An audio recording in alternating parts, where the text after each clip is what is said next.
Hello, everyone, and welcome back to the Uncultured Cinematic Universe. Here we discuss your favorite movies of all time, as well as the ones that got away. We look at classic and iconic films from two perspectives, that of the diehard fan and that of the uncultured who's never seen it before until now. We're your hosts, Joe and Justin, here to act as your guides, playing part as both the fellow enthusiasts and the ignorant and uncultured. Today, we'll be talking about a movie that, to me, spiritually feels like a Thanksgiving movie. Oh my God, Um, yeah. it's the 2000 mockumentary film Best in Show. Yay. We're talking dogs. Finally got around to it, man. How have This you not seen this movie? this was fun. I never really got into the mockumentary of it all Hmm. until probably about my initial exposure with The Office and Parks and Rec and things like that. Um, but I initially like kind of knew about this movie, but I wasn't super interested. It was 2000. I was 13.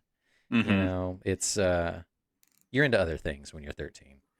If you it's weird because like a lot of the people in this particular movie and kind of in the Christopher Guest cinematic universe Yeah, are yeah. also famous comedians in other like more mainstream comedies, especially around the time period. And thinking specifically about like the American Pie movies, Oh yeah. have like Eugene Levy and Jennifer Coolidge. Oh um yeah. It so was great. it's kind of interesting to think like, did you fall into more of like an American Pie type experience or a Christopher Guest in the early 2000s? I easily defaulted into the teenage raunch of it all. I loved the American Pie movies growing up, and yeah, at 13, 14 years old, those are the movies that I wanted to watch because like you weren't really supposed to because they were still rated R, I think. Oh yeah. But I think my taste in humor wasn't quite sophisticated enough to appreciate the deadpan, the ridiculous, and the just over the top offbeatness that is this movie. And you weren't. Uh, we're gonna get into this, but like, how long until you were like officially considering yourself a dog person? Oh, so I had dogs growing up, You like did. Okay. every so often. Like I remember got our first real dog when I was like 8. And then like I got another one a year later at 9. So okay, so sidebar, it's not like we kept going through dogs in a nefarious bad way. I wasn't a bad pet owner. We had a new dog every year. They were like fish. Yeah, we lived in South Texas, um, like south of Corpus Christi. It It's took very us. south. It's very south. Um, it's where my mother grew up, and we spent a couple years living there. Um, when I was like 8 and 9 years old, I was there for the '96 Olympics. I do remember watching that in Texas, Yeah. but Fun. yeah. So South Texas, rural, super rural, big open highway kind of thing. So unfortunately, I lost one dog to a highway accident. Ah, Uh, shit. Luckily, I didn't have to see it. My parents had to tell me about it after the fact. And then another dog now, and I'm just now realizing this, that maybe this is probably a tall tale, but one of my other dogs that I had was also pup napped from our backyard. And I don't know What if does that that's true. mean? Just someone came in our backyard and then just took the dog. Oh Uh, wow. but yeah, I had so those two dogs, and I had another one in high school, but I didn't really start getting into dogs until post college. Um, really kind of fell in love with rescue life, Mm. appreciating the less fortunate animals that can't, make it on their own out on the streets. People are assholes or whatever. But that's when I really turned into a dog person. Cut to now, where we're a house full of 3 dogs and an infant, which is bananas. But yeah, that's my journey with dogs. Yeah, this podcast is nothing if not a chance for us to rethink childhood experiences Oh yeah, in a new lens. yep. Sorry in advance. But yeah, I had so much fun with this one. I had zero idea what to expect. My Really? own Yeah, so my only exposure with the Guest-iverse, the Christopher Guest-iverse, which even come to find out wasn't he didn't even do it, but this is Spinal Tap. Hmm. and I watched that like later in high school. Um, it was just like on VH1, I think, one day, and I loved it. I thought it was hilarious. So like that's when my humor kind of started to turn a little bit more from the immature to more of like just the deadpan like ridiculousness. Um, but yeah, so like that was my only exposure to Christopher Guest and everyone else, Michael McKean and everybody that circles this universe that he's put together. Yeah, he definitely has a crew that he tends to work with. This is Spinal Tap is actually the only one I haven't seen. Mm, I've seen like half of Mascots, which is like his newest one from a few years back. That's on like yeah. Netflix, Hmm. but he has a few main ones. So Best in Show in my childhood was the one we kind of like owned growing up. Hmm. So definitely my favorite Guest film. I think it's the one that's probably the most fondly remembered by a lot of people. This is Spinal Sure. Tap, also very popular. Um, Yeah. Waiting for Guffman is hilarious in a crazy way if you ever get the chance to see it. But it's also it's been described as like maybe not as accessible as Best in Show because it's Sure. about this like. Have you ever seen Waiting for Guffman? No. It's about this small town and this particular group of people who are putting on a play to celebrate like the such and such anniversary of the town, and it's literally just them obsessing over the play, and then a rumor goes around that like some famous like Broadway critic is going to come see the play, and they start freaking out, and it's about that effect on them. It's great. And the titular Guffman is That's going to. fun. So it seems like with these kinds of movies that he's into creating or being involved with, it just centers around a very simple plot or a very kind of simple, like, these are the players and this is like a day in the life or example kind of thing. So, like, this is Spinal Tap is about this over the top 70s metal band Mhm. that just goes on tour and things like that. And it's just ridiculousness across the entire movie. And I gravitated towards it because I was a musician and I played in bands and stuff growing up in high school and college, post college. So like the bits of humor that you pick up from being a gigging musician is rich. It's so funny. And then like you get to pick up on all these other types of nuances that he does in these later films, which is great. Yeah, from what I know about Christopher Guest films, they all tend to be the mockumentary format that we've been talking about. So they have um, fake interviews kind of interspersed between real footage, almost like a documentary. And they tend to focus on a single concept or a single event and how multiple normal yet zany people approach it. So zany. And he really, really knows how to like wring comedy out of every little mundane situation. It's Um, crazy. I It's was I was great. trying to put some notes together to kind of like describe his style of comedy because it is a very specific style, Yeah. and a lot of it is informed by improv, Oh which we'll yeah. definitely get into because 90% of this movie is improvisation, right? It's that is insane because like I Ryan and I said the exact same thing to each other like halfway through towards the end. Just like how much of this is improv? Oh, it's And it's crazy. it's got to be most of it. I have like stats for this, but like the original script for this movie was like 16 pages long.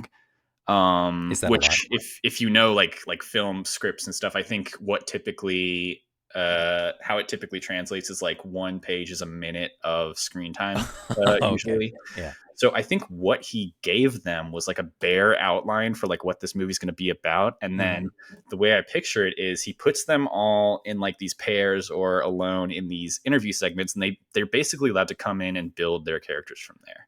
That's so And great. I so, I really want to talk about that later about the cast and the pairings and how just oh my god, it was perfect pairing it is. so difficult to figure out like who my favorite characters are from this movie just because like I think about certain scenes with certain characters and I'm like, okay, obviously it's Coolidge or something like that, obviously it's Jane Lynch, but then I think about like what Parker Posey's doing with her character, what Catherine O'Hara's doing, Yeah. and then it keeps on just spinning and spinning, and it's I a yeah, perfect film. I have an easy runner up, or not even a runner up, but just like a front runner for who steals the show for me Yeah. in every single scene, every line of I dialogue, I and we'll get think to I it, know who it is and we'll get to it. But because I'm going to talk about it. do we want to get to the trailer before we go any further? Well, hang on. Let me give you some Okay. Yeah, yeah, film yeah. stats real quick, and then we'll jump into the trailer. Yeah. So circling back, we're talking about Best in Show. This is a Yeah. film directed by Christopher Guest, starring Christopher Guest himself, as he Mm. usually does with most of his movies. Catherine O'Hara, Eugene Levy, Jane Lynch, Jennifer Coolidge, Parker Posey, Michael Hitchcock, Michael McKean, John Michael Higgins, and Fred Willard as a next level insane version of your problematic uncle if he was commentating on a dog show. This movie was released in September of 2000. It made $20 million. Oh, And wow. I have a note here. Right. It's kind of a lot. It kind of doubled its Yeah. budget, which is nice. It was not nominated for any Oscars, but was in kind of the talks around best screenplay, so the script itself. Wow. But a lot of theories say that they didn't get nominated because so many of the lines were improvised right on the spot that it technically doesn't count as a screenplay. Does it not? That's I'm not sure there's fair. like specific rules around it. Yeah. But a lot of people think that this maybe deserved some screenplay recognition that Yeah. it didn't get. Definitely. It really is like a masterclass in improvisation. So we'll get into the plot description and all that, but you watch these scenes where they're just kind of interview style, these people playing off of each other, and once you know that there's a lot of improvisation involved, you can really see how they're kind of passing ideas back and forth Oh, between yeah. each other. Uh-huh. And you and I don't do improv, but we definitely know some people who do improv. We're kind of on the periphery of that scene. Shout out Matt Hobbs and Dad's Garage. Matt Hobbs and Dad's Garage, tickets on sale now. And it's very much the idea of like yes and in this movie, especially. Definitely. I always think of like Parker Posey, and Michael Hitchcock is the guy who plays her husband in the film. So they're like yeah. the yuppie couple. Them talking about Starbucks and MacBooks and catalogs is And LL Bean, it's so good. amazing. I loved it. It's like it is like ASMR to me. I can just throw that on in the background. But yeah, this is definitely one of those movies, and I think we talked about this with our Devil Wears Prada episode, is that like I tend to gravitate towards movies that have these like really like iconic, memorable, funny like monologue moments, just like straight up talking that like you would perform if you wanted to like get to a play, right? There's so many versions of that happen in this movie. Would you do Harlan Pepper's nut monologue? Because that was one of my favorite things. I cannot wait for you to play the game that I have set up for the end of this. Oh episode. Man, what a tease! What a tease! Yeah, there's so much good stuff happening here. I have some notes. You have some notes. We're going to get into this. Let's take a look at the trailer first. Let's do this. This is good. I previewed this one before the show, and oh man, it's good. This is good. I'm always interested to see like live from Philadelphia. It's the 125th annual Mayflower Kennel Club Dog Show. Yeah. 3,000 dogs competing for best in show. To think that in some countries these dogs are eaten. Cookie and I work as a team. We met at this dance. He didn't want to dance. I got 2 left feet, I thought he was kidding. but I wasn't. I was born with 2 left feet. Beatrice has been showing signs of depression. Ever since she saw us having sex. What would you like to say to Beatrice right now? I'm sorry you had to see that. I'm sorry. I have to stop it for a second, just because that is so ballsy of an opener to this movie. What is the sex position they're talking about? It was like it's from the Kama Sutra, cow or something like that. Yeah, and it's just traumatizing the dog. Hilarious. All right, here we go. I've been a hairdresser about 14 years, and went to a show. I asked my ex-wife, I said, "Who's that?" She says, "That's Scott." We got top loin, porterhouse, T-bone. We got everything. So basically, meat. Leslie and I have an amazing relationship. People say, oh, but he's so much older than you. And you know what? I'm the one having to push him away. We both love soup. The bloodhound not only has a great nose, but they can talk. What you doing, bloodhound doggy? And he's saying, I'm ready. That's when you know he's ready for show.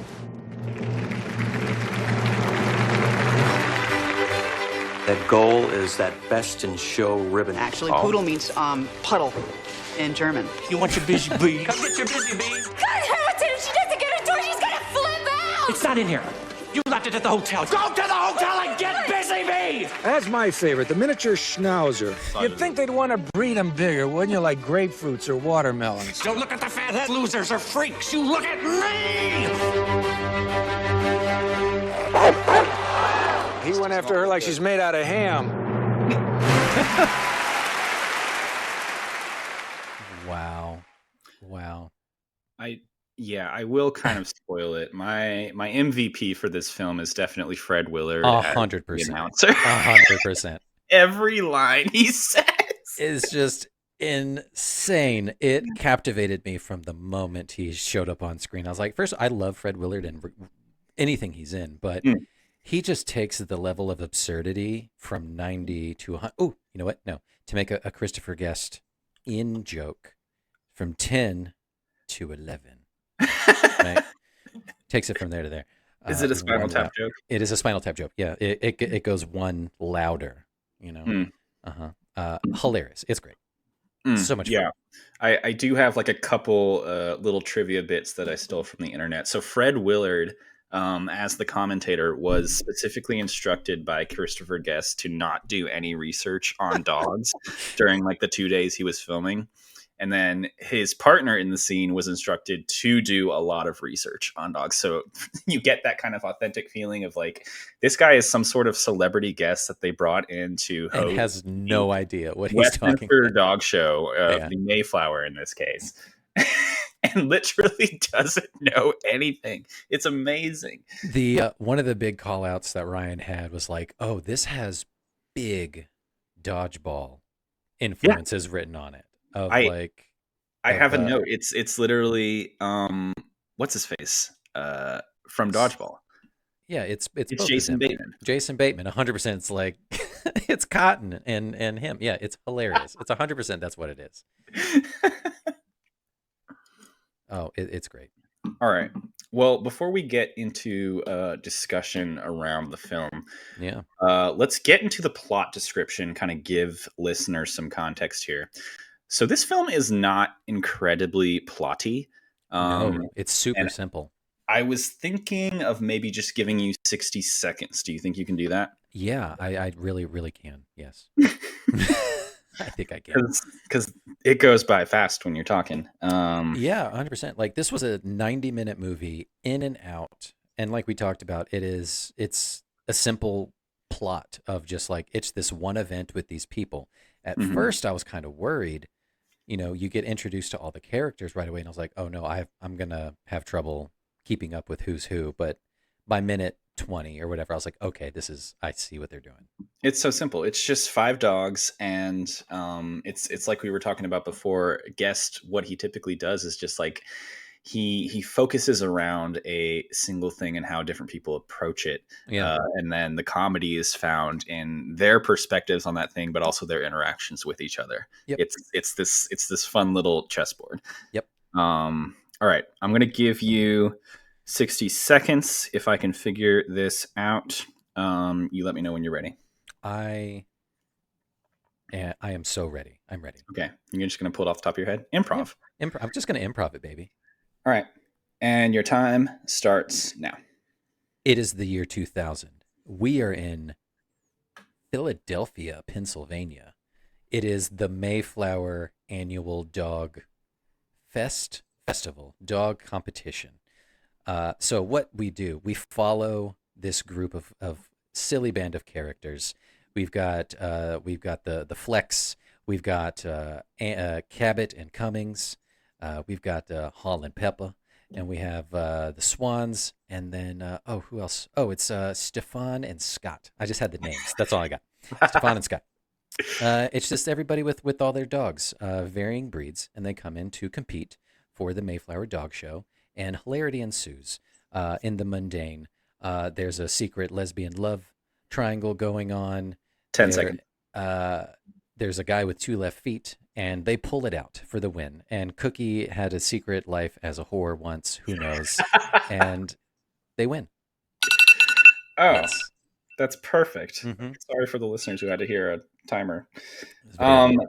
Yeah, that basically sums it up. So much of the plot of this movie is just people talking and you just realizing more and more about the quirks of these individual folks. So it's 5 dogs.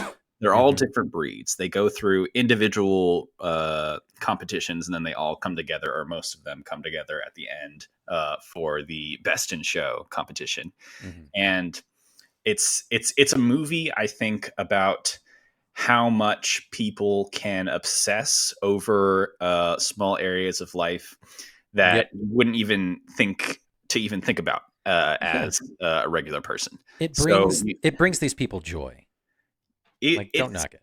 Every scene is about that. So you have each of these dog owners who treat their dogs like people. First of all, is this movie a metaphor for different parenting styles? We can talk about it. Yes.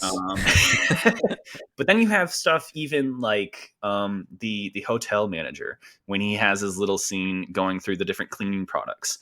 Like everyone is kind of a master of their own world in this movie, and it was probably so fun to film all of this and have that improvisational element about what are like the 3 to 5 quirks that you're going to bring to your character and mix them with everyone else's quirk. I want to know who brought to the table. Was it Eugene Levy, or was it Christopher Guest, or even was it Catherine O'Hara who threw out that, like, you know what?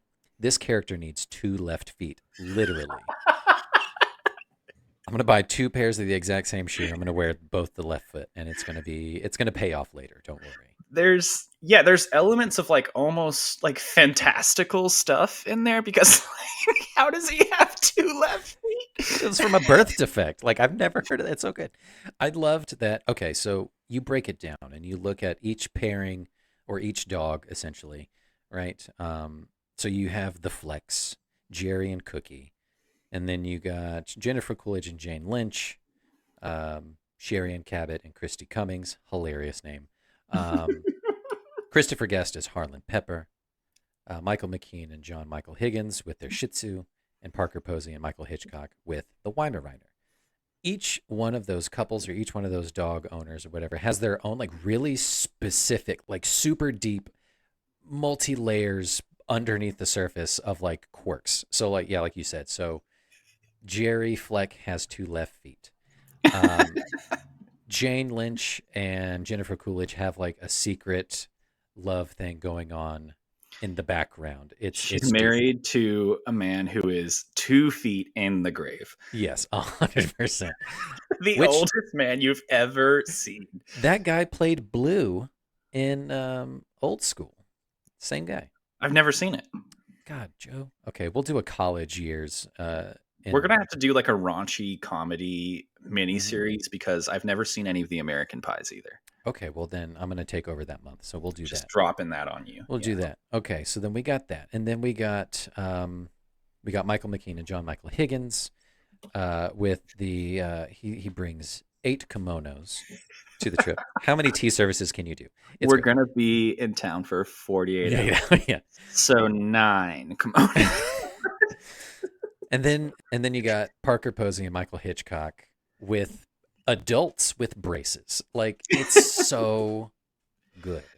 My other bit of trivia here, I'll just drop it in. I actually listened to Parker Posey's autobiography a couple months back. I wish I could remember more about it because she has a whole chapter on the Guest films because she's kind of one of his crew. She's in a bunch of them. But for Best in Show, she got actual braces for this. Like she has braces on throughout the entire production. They are glued to her teeth. Yeah, they're real. They're real. And you can kind of tell. Yeah. Yeah.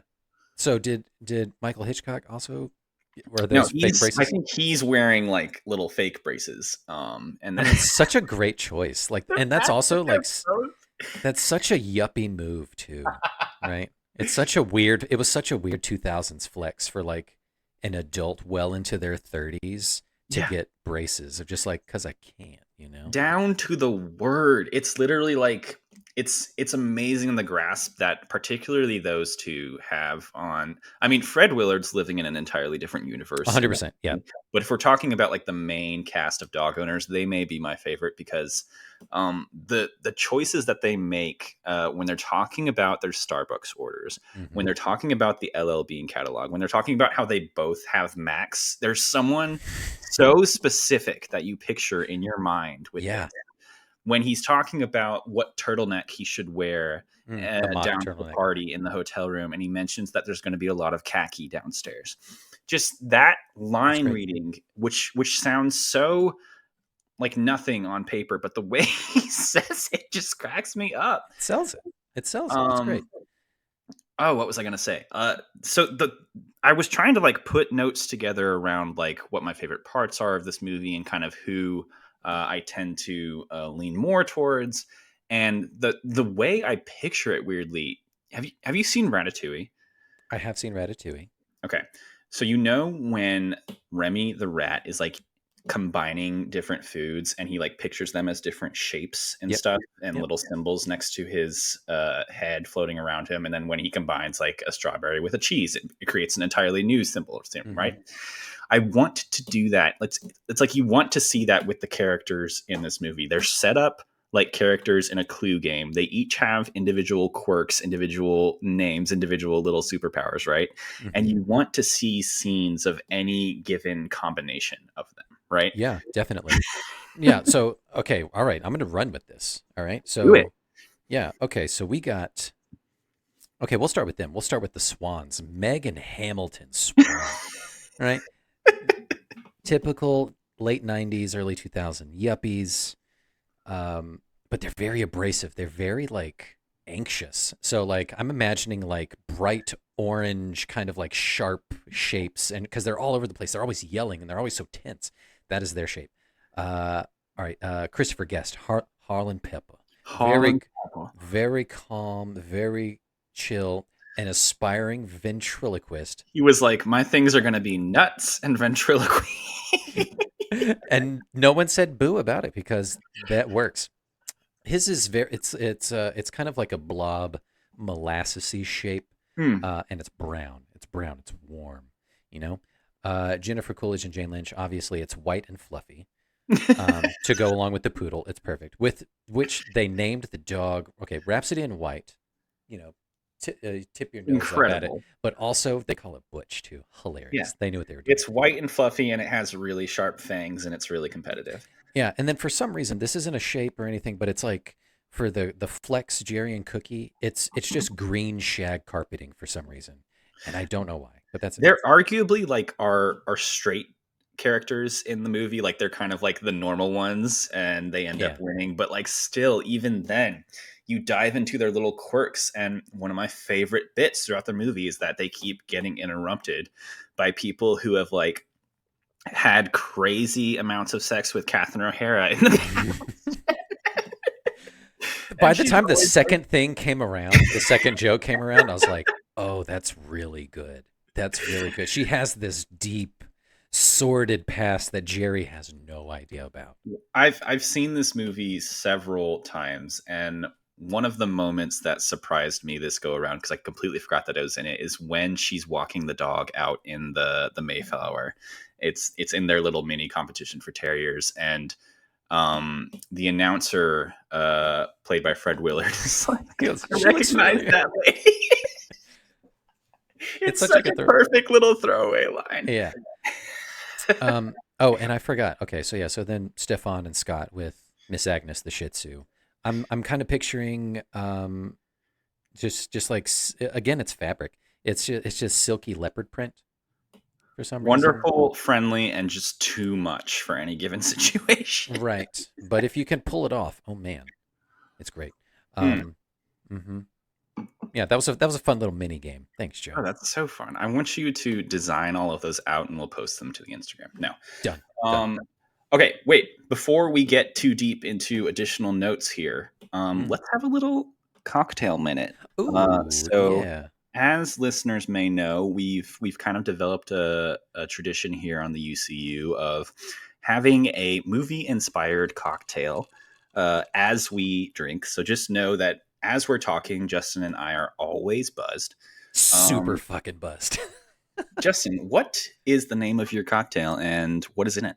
Okay, so this is a pit bull. I found it on the web. It is a pit bull. So Okay. it is vodka. It is orange juice. It is lime juice, and filled with lemon lime soda or Sprite, whatever you'd like.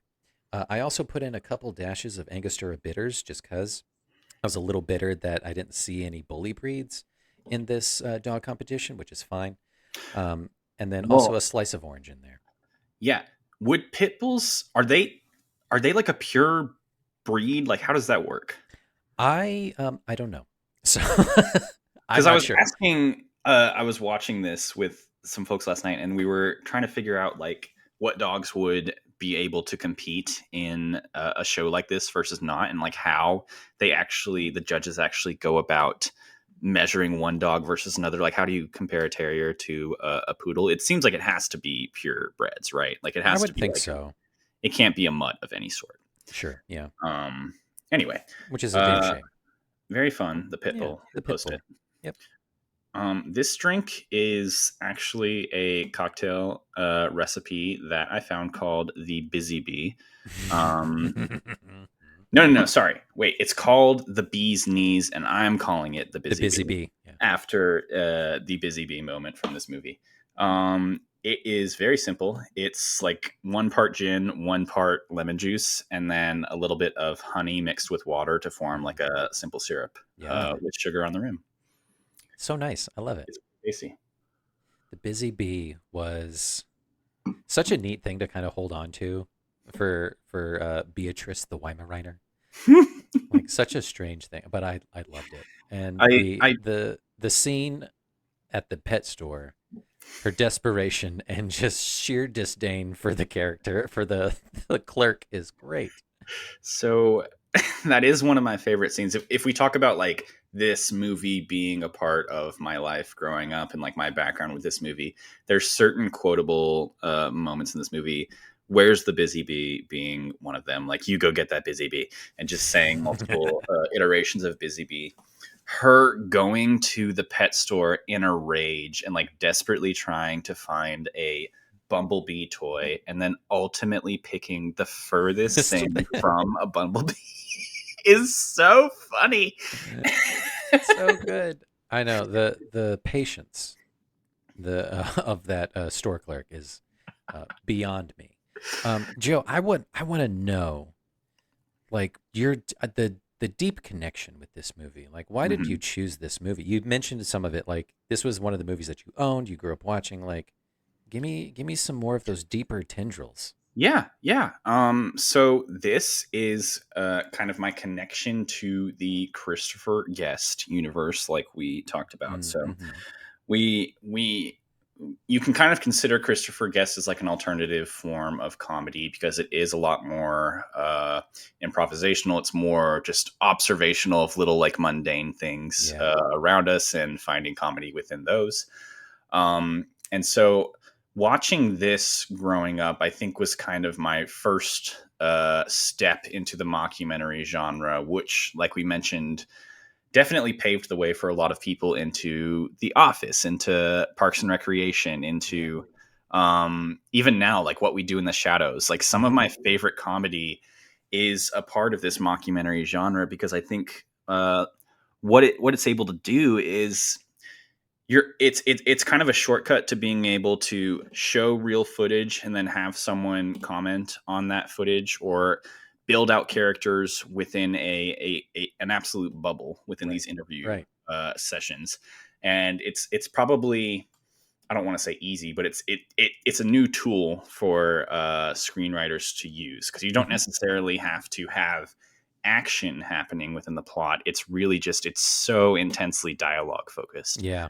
And so some of my favorite moments are literally just the way that people constantly are putting their foot in their mouth in these movies, and Yeah. the way that even just saying something different than you would normally hear it, or saying something in like a deadpan style, can create comedy out of almost nothing. Exactly. It's a miraculous little movie. It And shouldn't work, and it does. like I mentioned earlier, like it is a style of comedy that I have had to grow into to appreciate. Um, like it was, shows like The Office and stuff, like one of the ones that I was first like exposed to that like didn't have a laugh track or didn't have insane zany action or anything like that that's going on to drive the plot. It's more of just a day in the life of the mundane, and it's just these real, quote unquote, real, highly exaggerated characters, and that's where you find the hilarity in is just it's the mundane, it's the things that don't matter, and it's these insane like situations and events that you could find yourself getting into, and you're like, how would I react to that? Or if I saw someone acting like an ass like this, how would I react to that? It's funny. It's great. The idea of a laugh track is interesting here, because this show exists very much at the turning point between like the laugh tracked comedies of the 90s, like Friends, Will and Grace, and all of that, and moving into the more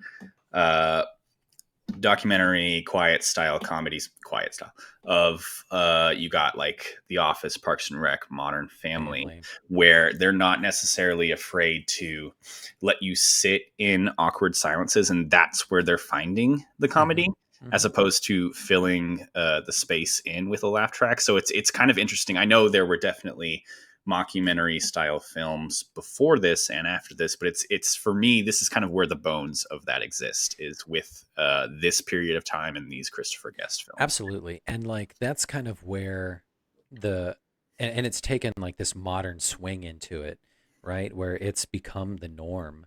Like you mentioned with What We Do in the Shadows, now a TV show but was borrowed from a movie, same kind of thing. But like this is now 20 years after the fact that this movie came on board and kind of ushered in this movement. I'm really interested to see, like, do we go back to laugh track, or does this persist into this, that uncanny valley of, what's real, what's not, or is there something new?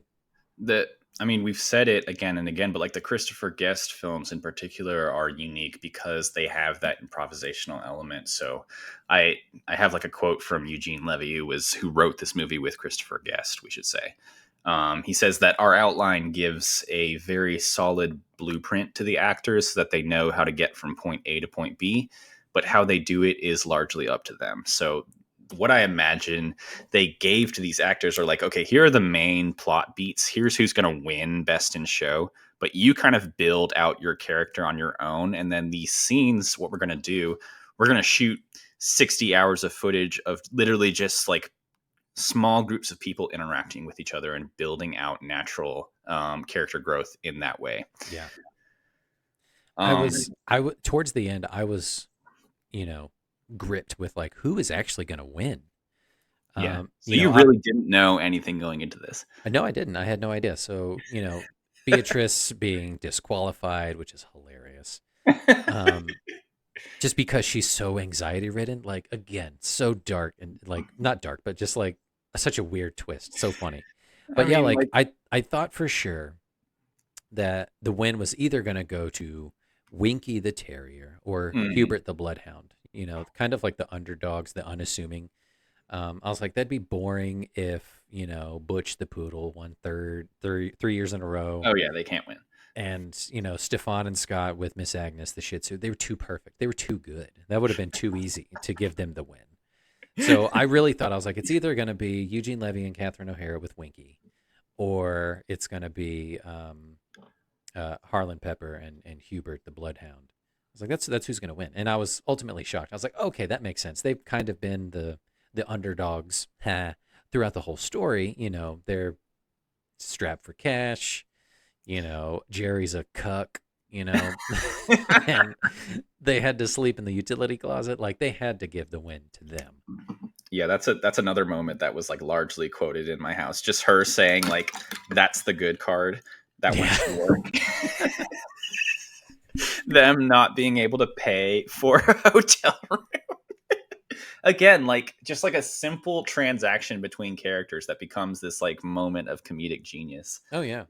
I have a list here that I have to go through of just like my favorite line readings from the movie that I just want to read out. So like so many genius line readings that were possibly improvised. It's kind of fun to think about like what kind of grew naturally versus what was actually set in the script.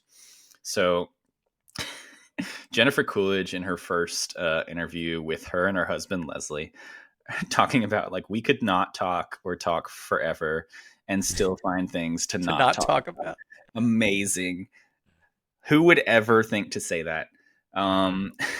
Jane Lynch, when she's first introduced and she's talking about like her and Sherry being kind of the parents for this dog and their different styles of parenting. And she's talking about like, my mom was there for unconditional love and it worked for my family until she committed suicide in 81.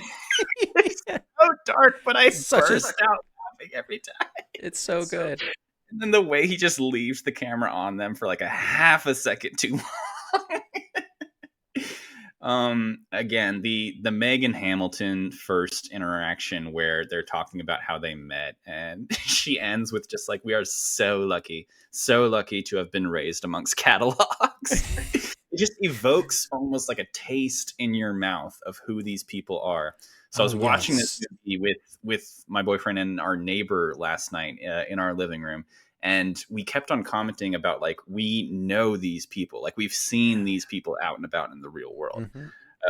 It's these wacky folks who are very heightened, but they definitely have characteristics that in people in your own circle. Oh, definitely. Like one of my favorite things, the lines that when they're talking about Starbucks and the catalogs or whatever, that I bust out laughing, was Hamilton saying like, I remember what I was drinking when I met you. It was a grande espresso. That's right. And I thought that was really sexy. It's just, how is that sexy? But it's great. It's just everything they say is like so like advertised towards them, and it's all like brand names that they're using. It's incredible. But I also have like a separate section for just Fred Willard line readings, because he does take the cake in my opinion. 100%. I'm sure when he was in front of camera, he was having a great time. So we heard in the trailer, to think in some countries these dogs are eaten. Him just like commenting on this dog show. Him talking with who is it, Bob Balaban, kind of the Mayflower owner, about how Columbus was on the Mayflower and that they landed in Philadelphia. It's the little known fact. Columbus actually set foot somewhere down in the West Indies. Little known fact. And then, of course, like him asking the other commentator to guess how much he can bench press. It evokes such a like visceral thought in your mind of like, everyone knows who this character is. Yeah, what did you say at the top? It was just like your drunk uncle who definitely shouldn't be saying that. Uncle. Yeah, 100%. They just gave this guy a microphone, and they, why wouldn't they cut the camera away from him? He's just a guy's guy, and he's commenting on this slightly fancier world of dog showing, and just giving his takes. I would love a spin-off, a prequel of Fred Willard's character Buck, and how he ended up there. Other commenting on other competition shows that he should not be a part of. And it's so fun to think about like the Christopher Guest universe as a whole, and how a lot of these characters get shuffled around through movies. So like in Best in Show, you have very clear pairings or groupings of characters throughout. You have like Catherine O'Hara and Eugene Levy together. You have Jennifer Coolidge and Jane Lynch. But then you have a movie like Waiting for Guffman, where Fred Willard is actually married to Catherine O'Hara in that movie, and they're these folks who live in this small town, but they take theater way too seriously, and so they audition for every single show at this local theater production. And then Christopher Guest, who plays Harlan Pepper in this movie, plays the craziest character in Waiting for Guffman. He plays the director of the play, who claims to have a wife, but he's the gayest character you've ever seen in your entire life, and he wears like jinkos the entire time. So he's got like these really wide jeans. It's kind of incredible. And it was probably, I mean, I can't speak to how movies are made, but this is probably such a fun way to do things. Absolutely. Just letting yourself go, building off of the energy of whoever your scene partner is, and just finding the comedy therein. Yeah. Like, I'd be curious too of just like the sequence of events of just how do you film this if it's improv? Like, how do you keep track of, you know, the story beats that you've already filmed or that you haven't filmed yet and that you want to kind of keep it going. Even for like the 2 left feet things, like how much of that could have been improv because the camera pans down and he has 2 left feet on his feet. So like that must have been written down at some point. It had to have been written down. And then they're like, oh, wait, that'll pay off later when he has to show the dog. And the commentator says, no, wait a minute. It looks like that guy has 2 left feet. And I love how his partner is kind of like, I never thought I'd say this, but I agree with you. I gotta agree with you. Yeah. This is weird. You're right. There was such good payoff towards the end there. The way that Catherine O'Hara injures her knee. Oh my God. And the wobbly knee comedy. gag. Literally, like how do you do that? The way she like completely swings her knee out with every single step is amazing. That's an actual real injury waiting to happen, but hats off to her. That's why she's a professional and we're not. So I read an article about this movie kind of in prep here, talking about the improvisational elements. It was from Slash Film. Look it up. We'll cite it correctly. So Best in Show contains several interview segments wherein the owners and handlers talk directly into the camera with each other and about each other. These conversations are meant to enhance their characters, but it also provides a deeper appreciation to the craft of improv because of the effortless way that they bounce off of each other while continuing the story. There's a partnership and willingness to build off of their co-stars, which compound the comedic elements. Yep. Parker Posey, a frequent collaborator with Guest, describes improv like jazz. Everyone is a different instrument and adds a different element. Guest is very much a maestro. Yeah.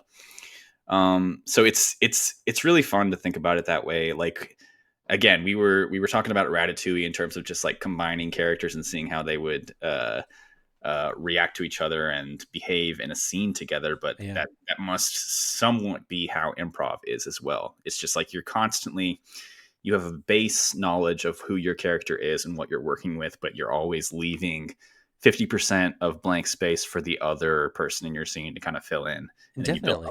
Yeah. I mean, it 100% kind of pertains to you played Dungeons and Dragons, so you understand how it is. You have your character sheet and you have your backstory and that kind of stuff, and how it pertains to how are you going to interact when you come upon this interaction or you meet this kind of person.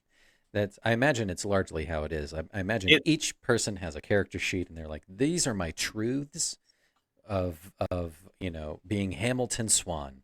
This is how I play off of it. It literally is that. So I do play Dungeons and Dragons with a group, and you can never think of Dungeons and Dragons as like a board game because it doesn't make any sense at all. What it is so much more is just an improv activity. Yeah. Because you're literally just building a story with some general directions from your dungeon master guy. You have, like you're saying, the set of bullet points, like these are my character's stats. This is how I would react to certain situations. But when it comes to actually talking and acting in character, it is all on you just to figure out, like, putting myself into this scene and what am I bringing to the table that isn't too overpowering that I'm going to just like set the world on fire and like completely ruin everyone else's day, but also what am I bringing to the table that is going to be impactful enough to move this story forward? Yep.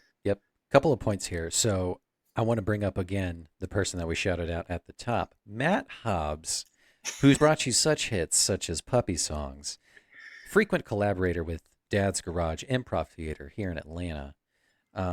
So for those of you who don't know Joe and I personally, which I imagine most of you don't, shout out to Brussels again. Shout out to Brussels all the We time. love Brussels.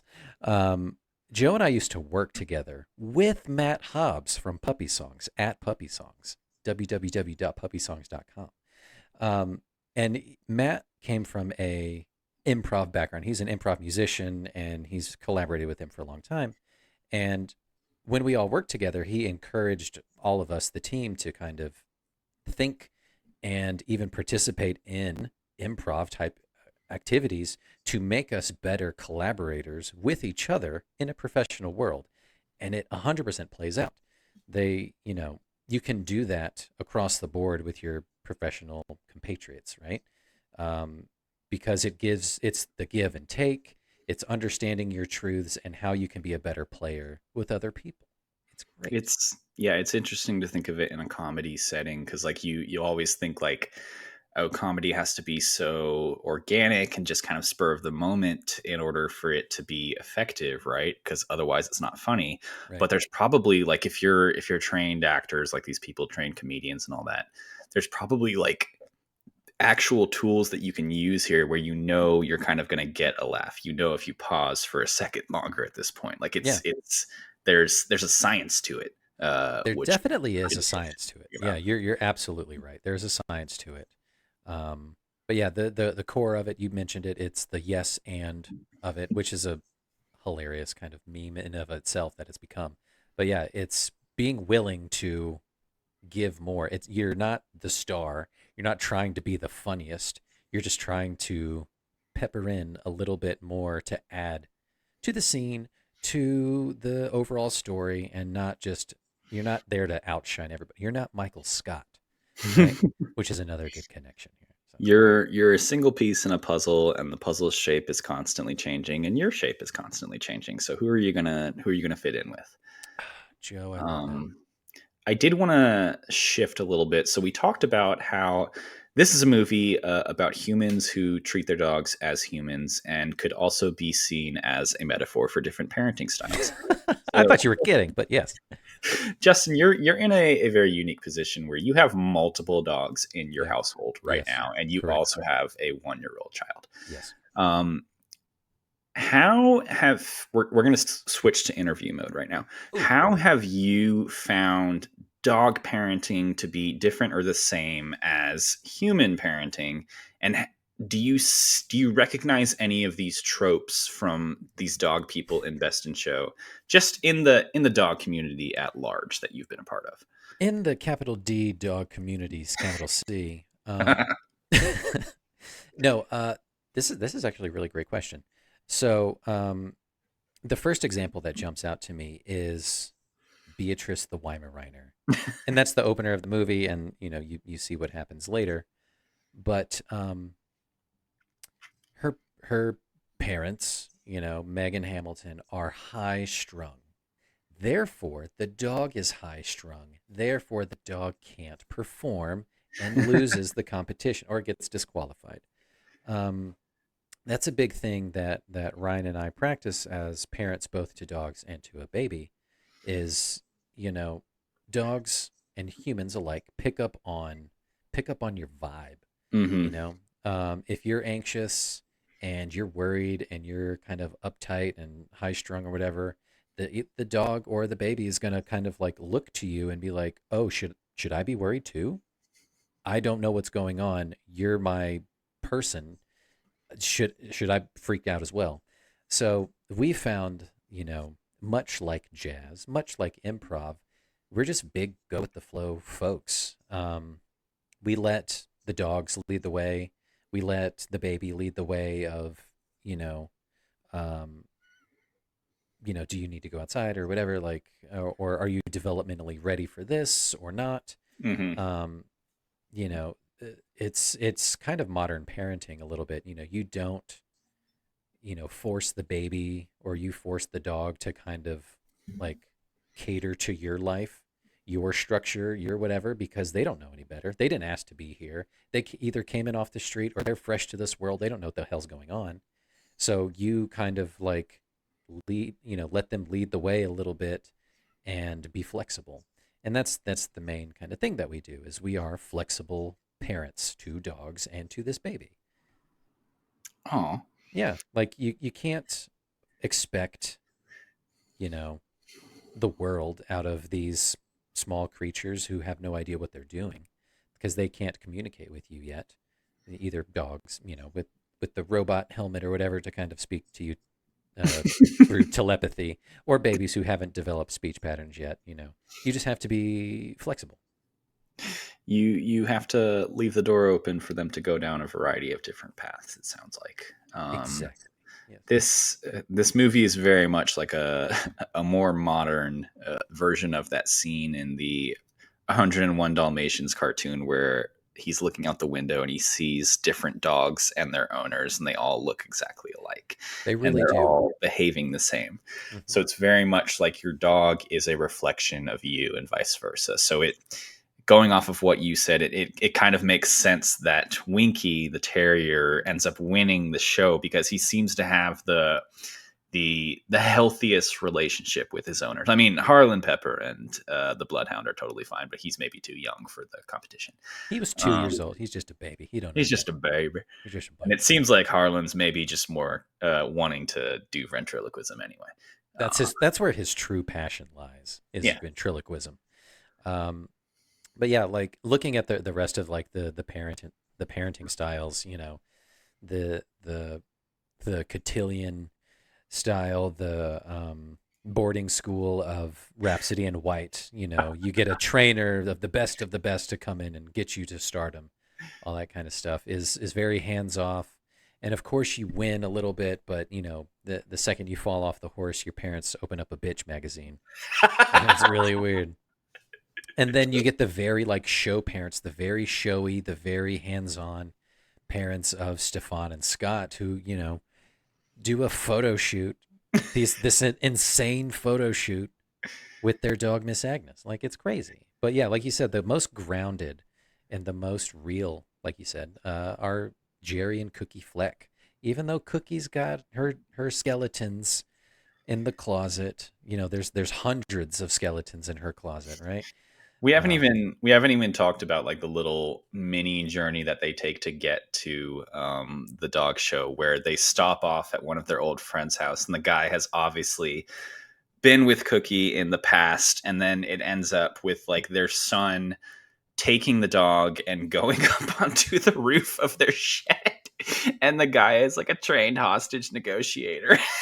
He freaks out on him. Again, I want to go back to the writer's room to like, they get that character in and they're like, okay, so you're at the dinner table and, we're going to talk about your job and this kind of stuff. And like, I'm going to be a hostage negotiator, or not even a hostage. What is it? Just a master negotiator. He talks people down. And yeah. But here's the secret. They all jump. Like, what the fuck?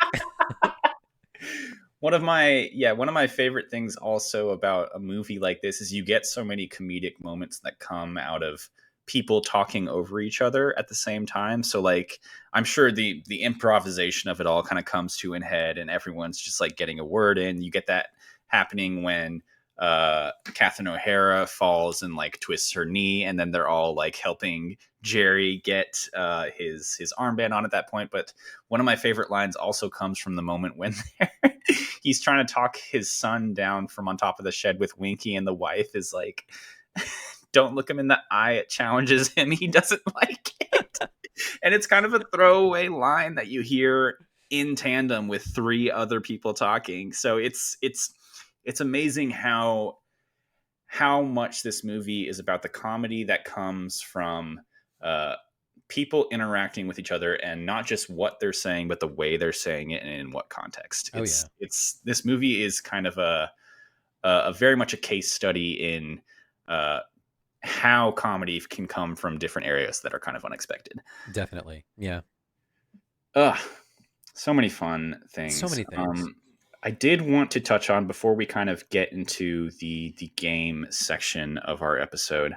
Um, it it has to be mentioned that like so many of these actors within the guest crew are still seeing, if not the same level, but like even more comedic success today, compared to where they were 20 years ago when this movie came out, which kind of reinforces the idea like this crew is very much really well in tuned with what kind of goes into the idea of comedy, whether it be like film or television, and how much that has kind of lived on throughout each of their careers. So obviously, like we're in the middle of like the Jennifer Coolidge renaissance. I don't know if you were aware. I am aware. So she's in multiple shows. She just won an Emmy. She's Good in the for White her. Lotus. I know. Yeah. Exactly. It's everyone on earth is saying like long overdue for Jennifer Coolidge, right? Love that. Love that for her. Eugene and Catherine obviously are on Schitt's Creek, one of my favorite shows of all time at this point. They had their huge Emmy moment a couple years back. It's so fun to kind of see them as a pairing that came out of this. I feel like the guest films are so much about like pairings of individual personalities and kind of like how this ingredient plus this ingredient makes more than the sum of its parts and all of that. And it's cool to see how something like that has evolved beyond and kind of lived beyond these films. Yeah, like knowing what I know with the characters that I saw in the movie, like compared with my previous knowledge. So I had no idea about this movie, who was in it, and all that. Like I remember seeing the trailer probably in the early 2000s or whatever, but I never saw it just because. But I knew it was about dogs in some form or fashion. I think there's a dog competition, but I'm not sure. And I knew that Eugene Levy was in it. And at that point, my only connection to Eugene Levy was the American Pie movies, which came out a little bit later, or the year previous. I think it was 99 when the first one came out. So that was my only connection to it. So when the movie started last night, I was so surprised by just the cast of characters, but then I shouldn't have been because, the Christopher Guest of it all, so I was really pleasantly surprised to see Eugene Levy and Catherine O'Hara together because also I've seen Schitt's Creek as well.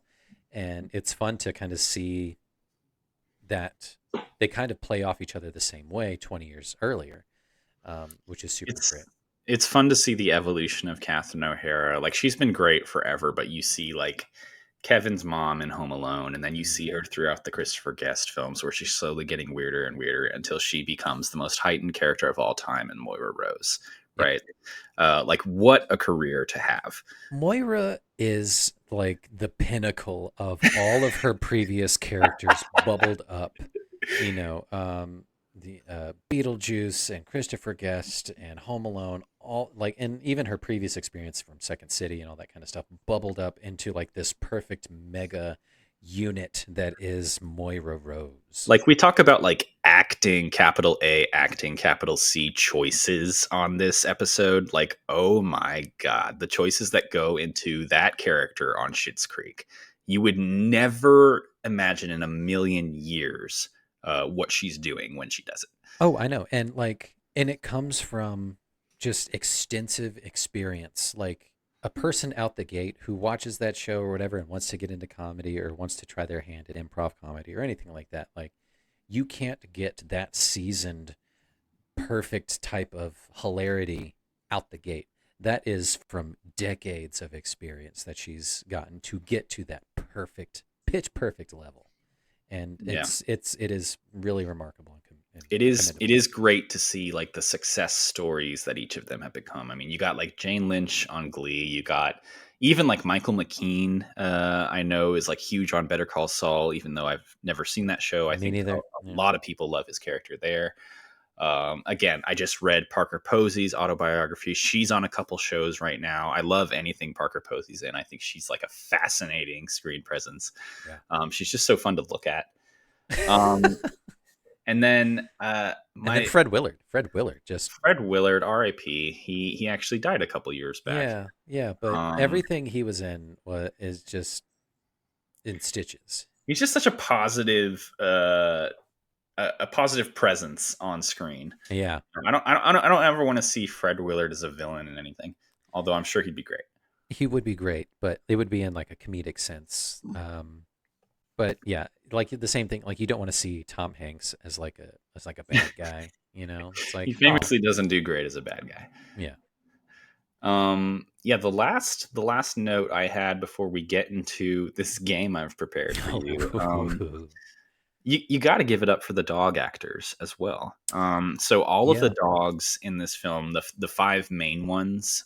So you have the Weimaraner, you have the Poodle, you have Winky the Terrier, you have the Bloodhound, and then you have the Shih Tzu. All of them were like former show winners, essentially, in different types of dog shows. That's amazing. Which I read, which is kind of where you see that level of comfort coming from. Yeah. Them kind of going around this arena. They had to build this entire arena because no dog show would let them use their own. So a lot of this is like there's kind of a secret little balance behind the scenes between like it's so improvisational and loose in front of the camera, but behind the scenes, so much work actually went into developing this film and so much research and stuff to make sure that they got these dog handlers and dog breeds correct. Yeah. That's really so good. Really cool. Very much a success story. Being a a quote unquote dog person, loving rescue, respecting the creatures and all that kind of stuff. I was, I trust at the end, the Humane Society was involved and no dogs were harmed in the making of this movie, of course. But, at certain points, it's, you see Parker Posey and Michael Hitchcock just like yelling at each other. Oh, just the Weimaraner in particular. It's just like that poor dog deserves an award of some sort. Yeah, but hilarious. And you have to end. I love how they bookend this movie where they have that therapy discussion where at first at the start of the movie they're concerned that the Weimaraner is anxious because she saw them having sex, and then at the end they've gotten rid of the Weimaraner and they have this pug that's humping the guy's leg and they're so much happier. It's ridiculous. I love it though. Horrible dog people. So terrible people. Glad they lost. I'm glad they got disqualified. All right. Let me get you into this game, and then we'll talk about kind of final thoughts on Best in Show. Yeah.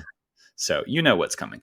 I do. the game that I have prepared for you. So we know that Harlan Pepper, the owner of the Bloodhound in Best in Show, has a special skill where he is able to pretty much name any kind of nut in existence, right? And he'll just list them off, peanut, pine nut, macadamia nut, all that stuff. So naturally, what I have for you is what I'm calling the nut test. And so it's 10 questions about nuts, and I'll give you 2 multiple choice options for each. Okay. And then you just tell me what the answer is. Easy pie. It's so easy. I'm going to get at least 80%. Yeah, let's see how you do. All right. Great. Are you ready? You want to take some time at all? You good? I'm going to take some time. I'm going to take some time. I'm going to stretch my brain. You're going to stretch the brain? Yeah. We'll be right back, folks.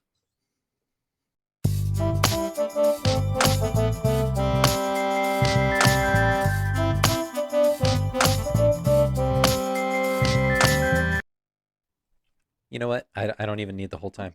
You don't need the mental Pilates. Okay. I feel like I know, Joe. I feel like I know my nuts. So you know your nuts. I know my nuts. Yeah, we'll see. All right. Okay. So 10 questions about nuts, starting with number 1. Are you ready? I'm ready. Which nut counts for 2/3 of all nut consumption? Is it the peanut or the almond? It's the almond because peanut is not a nut. That is incorrect. It's the peanut. Damn it. It's a legume. It doesn't count. Not doing great so far. This answer that I got from the internet says that you are wrong. The internet says you're wrong. You get a W for wrong on that one.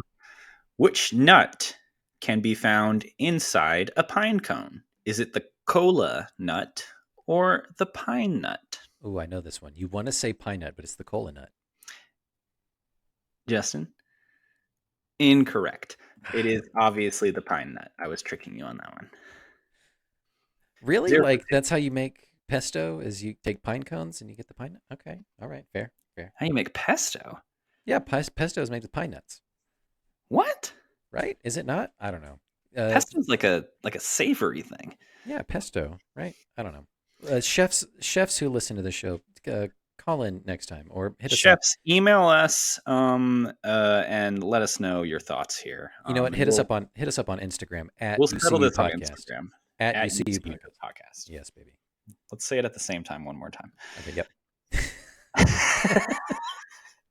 Okay, are you ready for question number 3? Let's try to get one right here. Okay.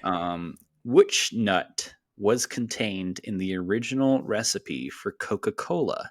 Is it the cola nut or the chestnut? It's the chestnut.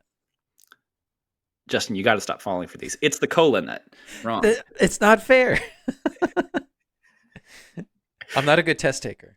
0 for 3. 0 for 3. All right. It's all right. It's all right. You can still get 70%. Okay, are you ready for question number 4? Give me 4. Give me 4. Which of these nuts is a real nut? All right. Is it the Wisconsin green nut or the Australian wood nut? Wisconsin versus Australia, the classic debate. I'm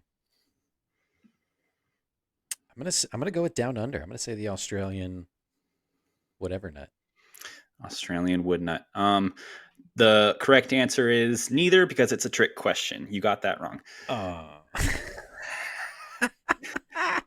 All right. Question number 5. Yeah. Keeping you on your toes here. Mm-hmm. In the 1996 movie The Nutty Professor, Eddie Murphy portrays a handsome alter ego version of his character named what? Is it Buddy Love or Mike Dexter? See, Mike Dexter is from one of my favorite movies of all time, Can't Hardly Wait. So it's not that, it's Buddy Love. I got one right. You are correct. I actually know Mike Dexter as Liz Lemon's imaginary boyfriend from 30 Rock. So I'm glad that we got to that separately. Yes, good. Oh, okay. Question number 6. What is the title of the 2000 sequel to The Nutty Professor? Is it The Nutty Professor 2 Into the Nutty-verse or The Nutty Professor 2 The Clumps? It's The Clumps. Correct. You're on a roll. All right, we're turning it around. Question number 7. Yeah. Eddie Murphy was shockingly not nominated for an Oscar for The Nutty Professor or its sequel. But what movie did he get nominated and come very close to winning an Oscar for? Is it Beverly Hills Cop or Dreamgirls? Dreamgirls. It was Dreamgirls. Oh my God, you're correct. Yeah. All right, you got the last 3 right. We're on a roll. All right. Damn right. Question number 8. Following the success of 1996's The Nutty Professor, Eddie Murphy's highest grossing film ultimately became what? Is it Shrek 2 or Daddy Daycare? It's Shrek 2, easily. It's Shrek 2, easily. It's Shrek that movie 2. Made like almost $1 billion. Yeah. All right. This is easy right now. Yeah. Okay. Question number 9.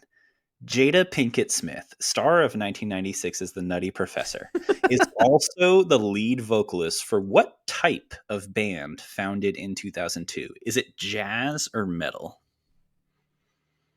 That's a good question. I want to say jazz.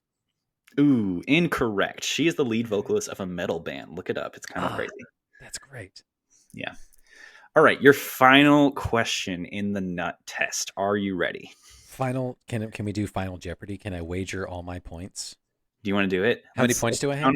Let me count up. Okay, so you have 1, 2, 3, 4 right, and then 5 wrong. Yikes. Okay, so I'm gonna bet it all. So if I get it right, I get 80%. Like I said, I was gonna get. Okay. And so if I get it wrong, I get 0.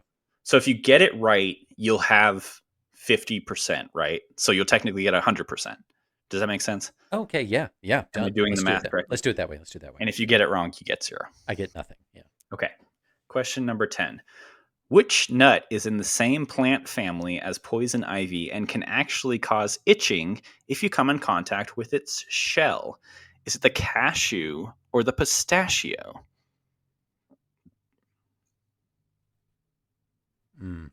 Cashew or pistachio, which one can make you itchy if you touch the shell? Cashew. Okay. I don't even know what the shell looks like for a cashew. I know what the shell looks like for a pistachio, and those are pretty readily available. And I'm gonna say cashew. Say cashew. It's cashew. Is that your final answer? That's my final answer. Cashew. Justin, you followed the correct logic there. It is cashew because they never sell it with the shell. Yes. You goddamn right they don't. So you technically got 100% on this quiz because of our double Jeopardy rule. I love it. Congratulations on acing the nut test. I feel so good. I feel vindicated. Yeah. In my nut knowledge. So. Oh. This is great. So two things fell out of that. One, you mentioned like teen raunch and all that kind of stuff. Have you seen Can't Hardly Wait? I haven't. All right, that one's going on the list for later in the year. That was one of my first movies that I saw in theater by myself with a date. Oh my goodness! Even though like not really about that, not really because I was in 5th grade, but whatever. And then Jada Pinkett being in Scream 2, we still need to watch that. We still need to watch Scream 2 together. I know, I still haven't. It's great. But yeah, that was fun. Joe, well done for that game. Thank you. All right. Well, that kind of concludes our episode on Best in Show. Justin, I am so glad I was the one who was able to show this to you. Any final thoughts on the film? Final thoughts. Being now like a mature, comedy appreciator, aficionado, whatever you want to call it. Mm-hmm. This is definitely going up there of, top tier comedies for me. Like I mentioned, I'd seen This Is Spinal Tap before, so now I can kind of draw the connection between the Guest-iverse and like this, like we were talking about, this paves the way for the early 2000s up to now of just the mockumentary style and perfecting it and popularizing it. So, yeah, I had a really fun time with this. The cast of characters were incredibly offbeat and bonkers, but they perfectly played against each other and with each other. And like you said, this is a masterclass in improv, and I can totally appreciate that because of my exposure and immediate parallelogramness to it. We're very improv adjacent. Yeah, absolutely. We talked last month in our last episode around like the different styles of horror and how there's many different subgenres within the genre of horror, and it's the same for comedy, I would think. But this movie, I would say, makes my top 10 comedy list. It's great. It paid off in a long way. It started off on a weird foot. I wasn't sure what to expect, but once the gas got rolling after 10 minutes or whatever, I was like, okay, I see what they're doing, and this is incredible. Yeah, and I can't explain it, but there's a Macy's Day Parade vibe to this that just gives it a Thanksgiving aura. Like, I looked it up. The Westminster Dog Show takes place in like the summer. Like it's not a Thanksgiving event at all. But this always feels like a Thanksgiving movie to me. So it's very fitting that we're talking about it in the month of November. It definitely is. And I was curious to see what the connection was. But now it makes sense because you're right. It feels like sweaters. It feels like an LL Bean mock turtleneck fit for Hamilton Swan. And it's cozy. It feels like the concept of turkey. Yes. It's a little dry, Alrighty. Well, Justin, thank you for accompanying me on this journey. This has been the Uncultured Cinematic Universe with Joe and Justin. Yep. Feel free to follow us on Instagram at UCU Podcast. And you can also listen to this episode if you're not listening to it already on Spotify, Apple Podcasts, or YouTube if you want to watch our faces as well. Just YouTube it. I mean, we're handsome gentlemen. YouTube it. Yeah. Just YouTube it. Yeah, this is great. I'm looking forward to seeing what else we can squeak out in the month of November. Otherwise, we're just going to dive right into Christmas season, and we'll see what we can talk about there. Christmas miniseries is going to get kind of insane. I can't wait. Appreciate it, Joe. I love you as always. This was so much fun. Catch you guys later. Bye. Bye.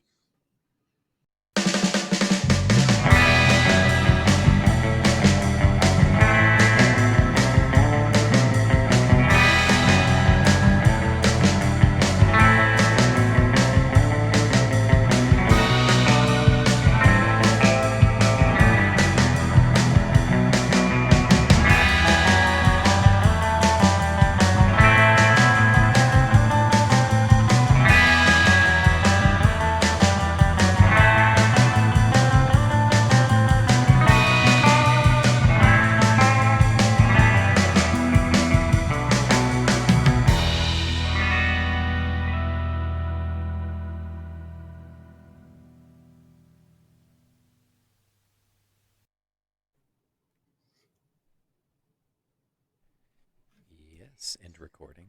Yes, end